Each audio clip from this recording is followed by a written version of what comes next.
करेंगे what are variables and what are constants. ठीक है, तो पहले हम बात करते हैं कांस्टेंट की। कांस्टेंट क्या है?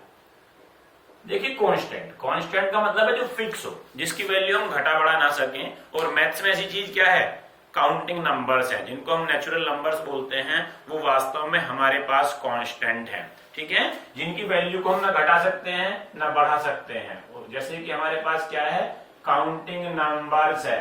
अगर मैंने लिखा 5 तो इसकी वैल्यू हमेशा 5 ही रहेगी, ना 6 हो सकती है और ना ही 4 हो सकती है। चाहे मैं इस 5 को ऐसे लिखूं, चाहे मैं इस 5 को ऐसे लिखूं, चाहे मैं इस 5 को ऐसे लिखूं, बात एक ही है, सब कुछ 5 है। एक कांस्टेंट वैल्यू इसकी है और इसकी वैल्यू में कोई चेंज नहीं है। जैसे कि मान लीजिए कि पेन है, पेन मैं कहता हूं कि इसकी लेंथ को खींचो, क्या इसकी लेंथ बढ़ेगी?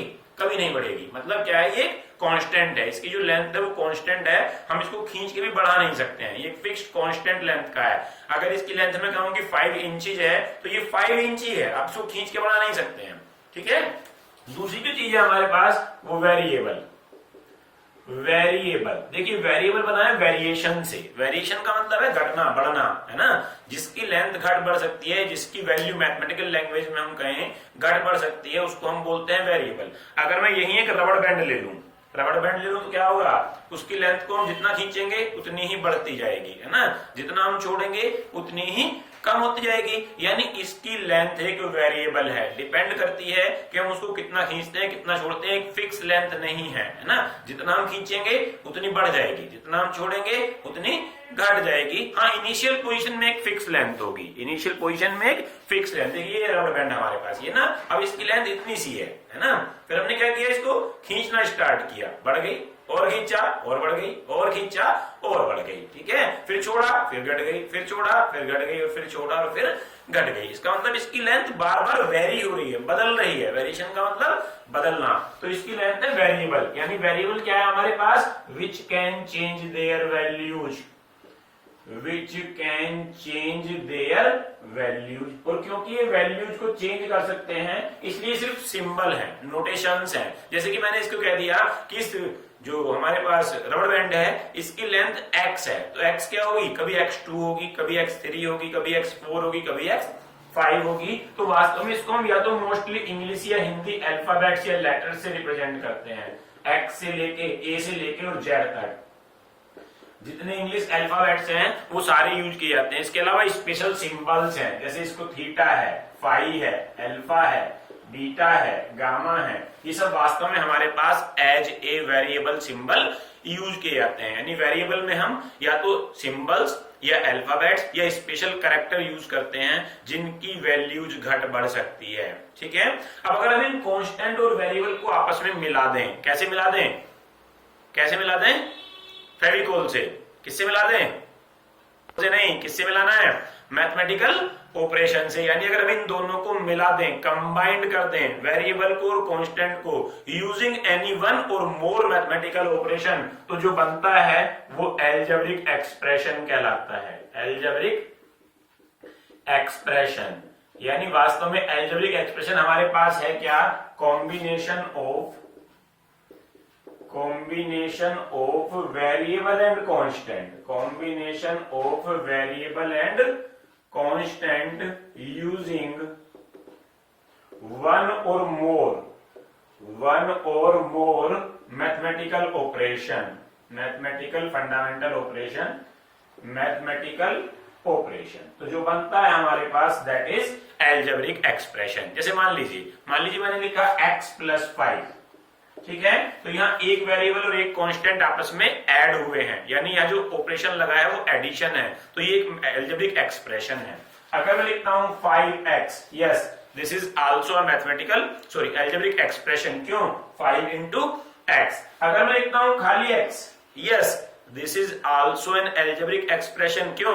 x में 1 की मल्टीप्लाई हुई है, इसका मतलब है 1 × x, या इसका मतलब है x + 0। So each variable is also an algebraic expression and each constant is also an algebraic expression. तो इसमें अगर मैं लिखता हूं 5x - 3, yes this is also an algebraic expression। इसमें क्या हुआ है? दो ऑपरेशन एक साथ यूज हुए हैं, यहां हुई है मल्टीप्लीकेशन और यहां हुआ है सब्ट्रैक्शन। तो this is also an algebraic expression. तो what are algebraic expression? Algebraic expressions are the combinations of variable and constant using one or more mathematical operation at a time. या तो हमने one यूज किया हो या एक से ज्यादा एक बार यूज किया हो. All variables are algebraic expressions and all constants are algebraic expression. अगर मैं लिखता हूं खाली 5, yes, this is also an algebraic expression. क्यों? इसको हम क्या लिख सकते हैं? 0 into x plus 5. इसका मतलब ये भी एक algebraic एक्सप्रेशन है. ऐसा नहीं कि algebraic एक्सप्रेशन सिर्फ तभी बनेगा जब उसमें कांस्टेंट और वेरिएबल दोनों होंगे. नहीं, may be variable, may be constant और मे बी बोथ, दोनों हो सकते हैं. ठीक है. अब हम बात करेंगे टर्म्स की कि टर्म्स क्या है. देखिए, हमने अभी बात की terms and factors.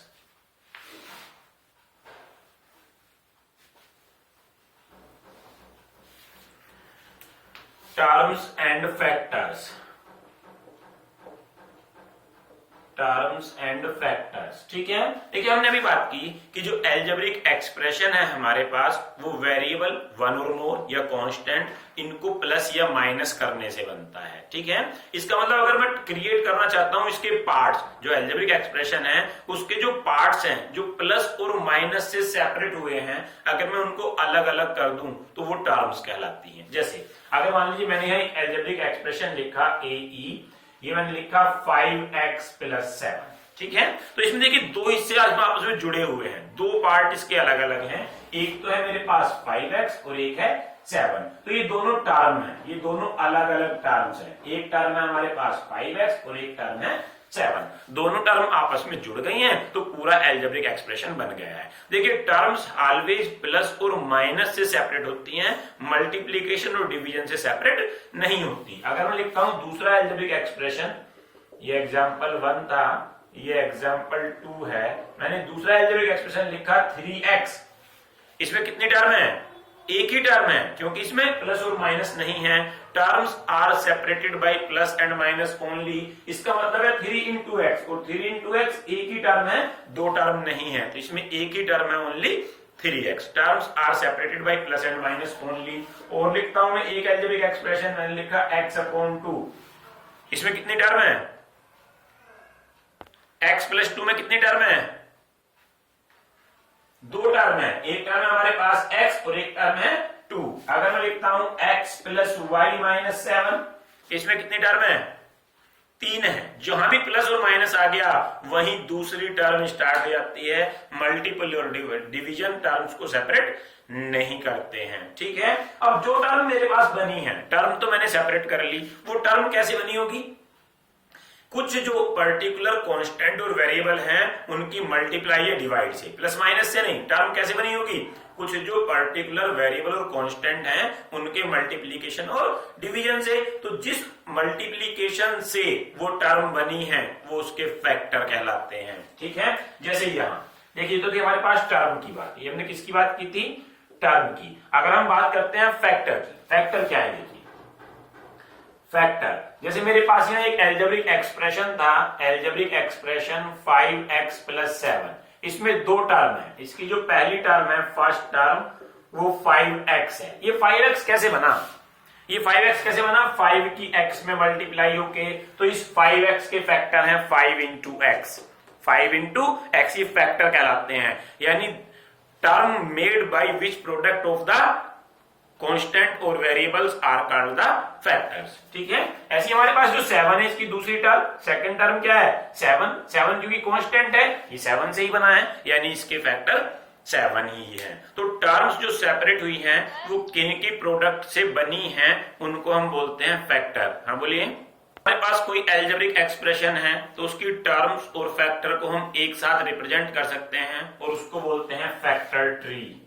Factor tree. Factor tree का क्या मतलब है? देखिए, मान लीजिए मैंने एक एल्जेब्रिक एक्सप्रेशन लिखा, एक एल्जेब्रिक एक्सप्रेशन मैंने लिखा 5x plus 3xy और प्लस 7. ठीक है. पहले मैं इसकी टर्म्स को अलग अलग करूंगा. मैंने इसकी टर्म्स को अलग अलग किया. इसमें 3 टर्म्स हैं. एक टर्म तो है इसमें 5x, दूसरी टर्म है 3xy और तीसरी टर्म है 7. यहां मैं लिख दूंगा टर्म. ये क्या है? इसकी टर्म्स है. क्यों? 5x एक, फिर प्लस आ गया तो दूसरी स्टार्ट हो गई, फिर प्लस आ गया तो तीसरी स्टार्ट हो गई. अब मैं इनके फैक्टर करूंगा. फैक्टर 5 किससे बना है? 5 से और x से. 3xy किससे बना है? 3x और y से, और 7 किससे बना है? 7 से और 1 से। ये है फैक्टर्स। ये क्या है? फैक्टर्स। और चाहते तो हम इसको ऐसे लिख सकते थे कि ये मेरे पास 5x plus 3y 3xy, 5x plus 3xy plus 7। तो पहले हमने यहाँ टर्म लिख ली, ये 5x, ये 3xy और ये 7। इसके साथ साथ इसके फैक्टर लिख दिए, ये 5x, ये 3xy, ये 7 1। ये दो तरीके हैं हमारे पास फैक्टर ट्री से रिप्रेजेंट करने के, किसको? टर्म्स एंड फैक्टर्स को। तो अगर मुझे टर्म्स और फैक्टर्स को अलग अलग रिप्रेजेंट करना है, that are represented by the factor tree. ठीक है।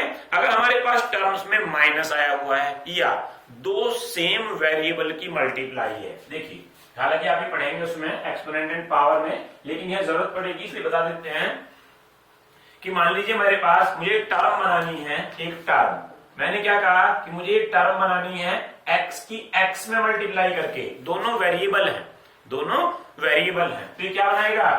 x की पावर 2 है ना, तो x की पावर 1 ये और 1 ये, x की पावर 2, और इसको पढ़ा जाता है x स्क्वायर। क्या पढ़ा जाता है इसको? x square. यानी जब दो सेम वेरिएबल मल्टीप्लाई होते हैं तो उसकी पावर 2 चढ़ जाती है और उसको पढ़ा जाता है x स्क्वायर। ऐसे ही अगर 3 पावर्स हैं x x x, तो ये 3 पावर्स, और 3 पावर्स को पढ़ा जाता है x क्यूब, x क्यूब, इसको x स्क्वायर। तो इसकी जरूरत पड़ेगी, है ना, कि जहां हमारे पास मान लीजिए x स्क्वायर आ गया, उसका मतलब है x x की 2 बार मल्टीप्लाई, कहीं x क्यूब आ गया तो उसका मतलब है x x x की 3 बार मल्टीप्लाई। इसके अलावा अगर कहीं माइनस साइन है तो वो टर्म्स में साथ साथ जाता है। साथ साथ कैसे? कि मान लीजिए मेरे पास लिखा हुआ है x स्क्वायर माइनस 3x। अगर मैं इसके टर्म्स को सेपरेट करूंगा, टर्म्स को, तो एक टर्म तो होगी x स्क्वायर और दूसरी होगी माइनस 3x। अगर माइनस है वो साथ जाएगा। ठीक है। जब मैं इसके फैक्टर करूंगा तो x स्क्वायर के फैक्टर होंगे x इंटू एक्स, और माइनस 3x के फैक्टर होंगे माइनस 3 इंटू एक्स। ठीक है। तो इस तरीके से टर्म्स और फैक्टर्स को रिप्रेजेंट किया जाता है। कोई कंफ्यूजन? बोलिए। फैक्टर को सेपरेट कर लिया। अब हमारे पास जो टर्म है उसमें कुछ तो है वेरिएबल और कुछ है कांस्टेंट। कुछ तो है वेरिएबल और कुछ है कांस्टेंट। जैसे यही मैंने एक और लिखा, कोफिशिएंट की बात करते हैं, कोफिशिएंट्स की।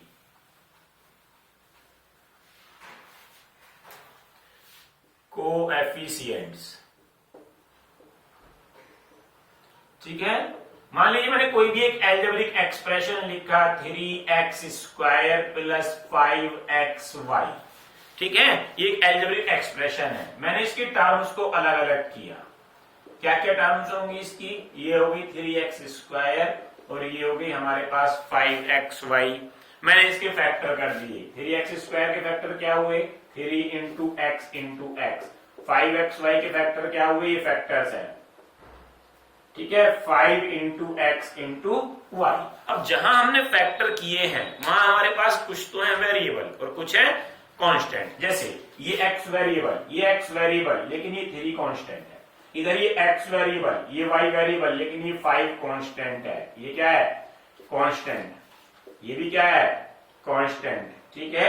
तो ये जो न्यूमेरिकल वैल्यू है, न्यूमेरिकल कांस्टेंट, ये ही कोफिशिएंट कहलाते हैं। मतलब किसी भी एल्जेब्रिक एक्सप्रेशन की टर्म में जो भी न्यूमेरिकल मल्टीपल है, न्यूमेरिकल मल्टीपल, कांस्टेंट मल्टीपल, वही कोफिशिएंट कहलाता है। यानी what is coefficient? Coefficient, coefficient implies numerical multiple और constant multiple of any term, numerical multiple of any term। हालांकि कभी कभी इसको जनरल फॉर्म में भी रिप्रेजेंट किया जाता है। देखिए वास्तव में कोफिशिएंट का मतलब है मल्टीपल।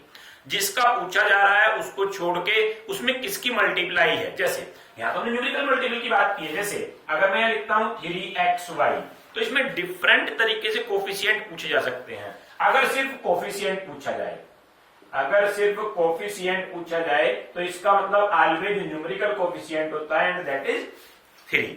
लेकिन अगर मैं कहता हूं कि कोफिशिएंट ऑफ x, पर्टिकुलराइज कर दिया, मैंने कहा पर्टिकुलर कोफिशिएंट ऑफ x, इसका मतलब x को छोड़ दो। x में किसकी मल्टीप्लाई हुई है? 3y की, तब पूरा 3y है। देखिए दो चीजों में अंतर है। अगर मैंने सिर्फ कहा कोफिशिएंट तो उसका मतलब है सिर्फ और सिर्फ न्यूमेरिकल कोफिशिएंट यानी 3। लेकिन अगर मैंने पर्टिकुलर पूछ लिया कि किसी भी एक नंबर का या वेरिएबल का या एक टर्म का कोफिशिएंट बताइए, जैसे मैंने यहां पूछ लिया कोफिशिएंट ऑफ एक्स बताइए, तो इसका मतलब एक्स में किसकी मल्टीप्लाई हुई है, 3y की। एक्स में किसकी मल्टीप्लाई है, 3y की, तो इसका कोफिशिएंट हुआ 3y। अगर मैं कहता हूं कोफिशिएंट ऑफ 3 बताइए, तो बताइए कोफिशिएंट ऑफ 3 में किसकी मल्टीप्लाई हुई है, एक्स वाई की। अगर मैं कहता हूं कोफिशिएंट ऑफ वाई बताइए, 3x, गुड, ठीक है। और सिर्फ कोफिशिएंट बताइए, सिर्फ कोफिशिएंट इसका बोलिए, 3 ओनली, कोफिशिएंट 3 है। Coefficient imply numerical value only, but if we are asking for any particular term coefficient, then term multiply by which number to get the term is the coefficient. Clear हो गया, ठीक है। देखिए जैसा आपने fraction में पढ़ा था, लाइक फ्रैक्शन क्या होते थे, लाइक फ्रैक्शन बताइए, लाइक फ्रैक्शन क्या होते थे, जिनका डिनोमिनेटर सेम हो। बेटा वो किससे बनी है, कांस्टेंट से और वेरिएबल से। तो ऐसी टर्म जिनका वेरिएबल पार्ट बिल्कुल सेम हो, न्यूमेरिकल से मतलब नहीं है, कोफिशिएंट से मतलब नहीं है, कोफिशिएंट में वेरी, उनको हम बोलते हैं लाइक टर्म। जैसे पहले मैं एग्जांपल में समझिए, देखिए मैंने एक एग्जांपल लिया, मैं कहता हूं मेरे पास 2 बनानाज हैं, 2 बनानाज और 2 मैंगोज हैं, तो क्या ये लाइक हैं, क्या ये एक जैसे हैं,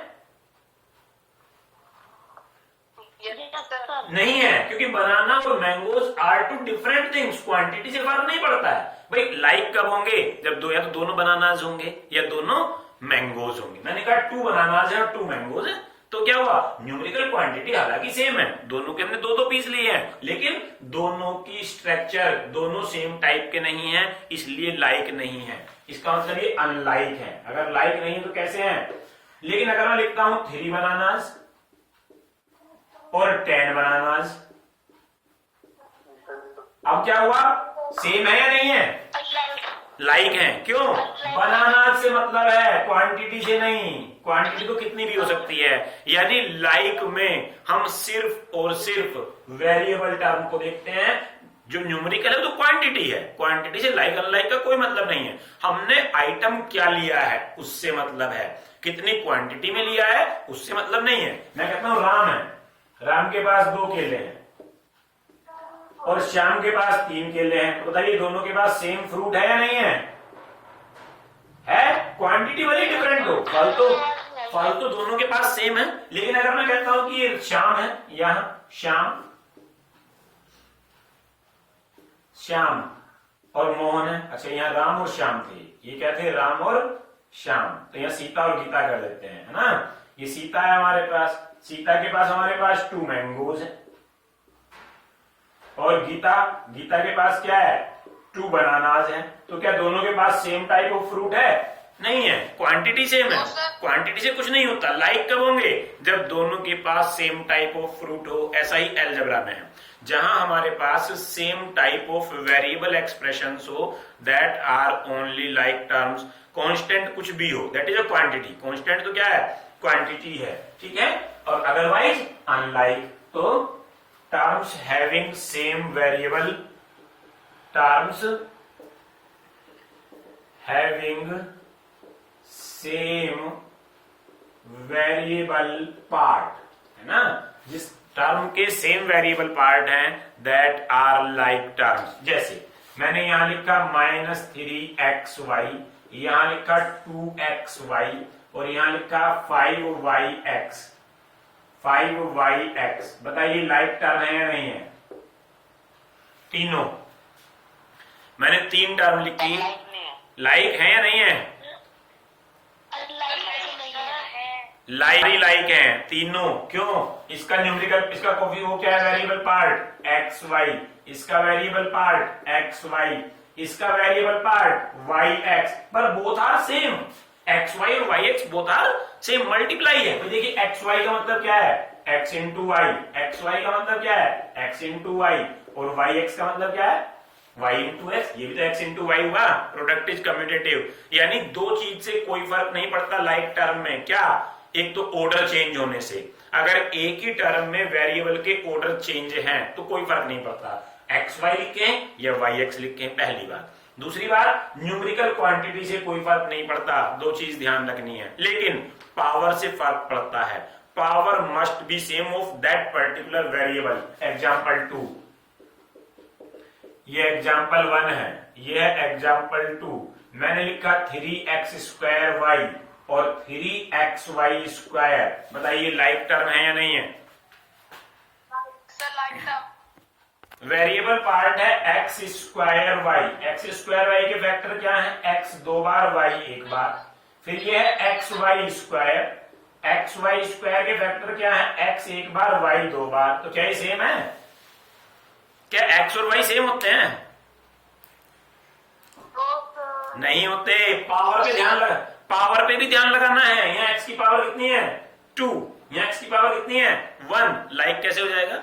लाइक हो ही नहीं सकता। अभी मैंने बताया एक दो चीज इंपॉर्टेंट है, दो इंपॉर्टेंट नहीं है। इंपॉर्टेंट क्या नहीं है? ऑर्डर और न्यूमेरिकल। लेकिन इंपॉर्टेंट क्या है? पावर और वेरिएबल।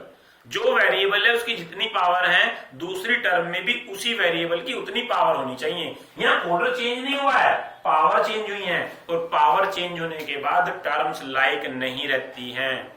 समझ गए? नेक्स्ट देखिए एग्जाम्पल 3, xy और -yx। बताइए लाइक है या नहीं है? xy और -yx लाइक है या नहीं है? मतलब -1 है, -1 से हमारा कोई मतलब नहीं है। ये देखिए xy का मतलब x into y, yx numerical को छोड़ दीजिए, y into x. Yes, algebraic terms are same या algebraic part is same, so these are like terms। ठीक है?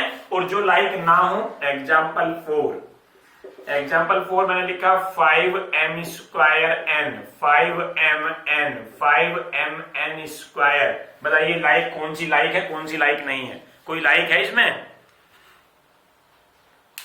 सर 2 लाइक है। ये किसके लाइक है?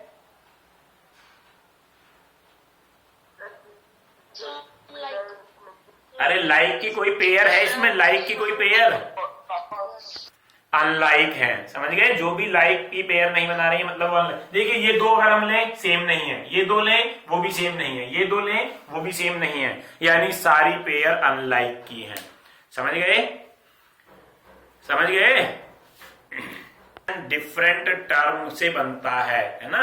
अगर हम उसकी टर्म को काउंट करें तो किसी में 1 टर्म होगी, किसी में 2 टर्म होगी, किसी में 3 टर्म होंगी, किसी में 4 टर्म होंगी, किसी में और भी ज्यादा टर्म होंगी। तो टर्म के बेसिस के नाम पर उनको अलग अलग नाम दिए गए हैं, है ना? जिस एल्जेब्रिक एक्सप्रेशन में एक ही टर्म है, 1 टर्म, उसको हम बोलते हैं मोनोमियल। क्या बोलते हैं? मोनोमियल। ठीक है? जिसमें 2 टर्म्स हैं। कितनी टर्म्स हैं? 2। उसको क्या बोलते हैं? बाइनोमियल। जिसमें 3 टर्म्स होती हैं उसको क्या बोलते हैं? ट्राइनोमियल। और जिसमें ग्रेटर देन 3 होती हैं, मोर देन 3, पोलिनोमियल। पोली का मतलब बहुत सारी टर्म है ना, पोलिनोमियल। ठीक है? तो पहले हम टर्म को काउंट करेंगे, देखेंगे कितनी टर्म है और उसके बेस पर इनके अलग अलग नाम देंगे। जैसे अब मैं एग्जांपल लिखता हूं, आपको बताना है। जैसे मैंने लिखा 5x, बताइए क्या है? टर्म के बेस पर मोनोमियल है, क्योंकि इसके अंदर एक ही टर्म है, क्योंकि टर्म सिर्फ प्लस और माइनस से सेपरेट होती हैं। मैंने लिखा 5x/5। अब बताइए एक्स टर्म सेपरेट नहीं होती हैं, terms are separated by addition and subtraction only. तो this is also monomial, this is also monomial. फिर मैंने लिखा x² + 2x + 5। अब बताइए ट्राइनोमियल। 3 टर्म है, 1 2 3, तो ये कौन सा हुआ? ट्राइनोमियल। फिर मैंने लिखा -y + x। बाइनोमियल बाइनोमियल, एक टर्म ये प्लस आते अगली टर्म स्टार्ट, प्लस या माइनस जहां गया अगली टर्म स्टार्ट, तो बाइनोमियल। फिर मैंने लिखा माइनस का x y, sir monomial monomial, बिल्कुल सही। सर मोनोमियल क्योंकि देख प्रोडक्ट है ये वास्तव में -1 की प्रोडक्ट है और प्रोडक्ट से टर्म सेपरेट नहीं होती हैं, सो इट इज मोनोमियल। मैंने लिखा x plus y plus z plus 3,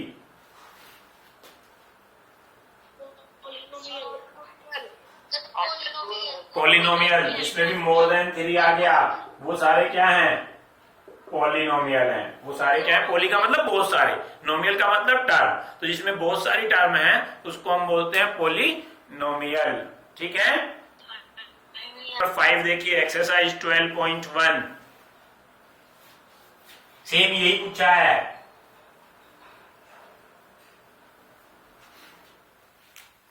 exercise 12.1 question number है 5।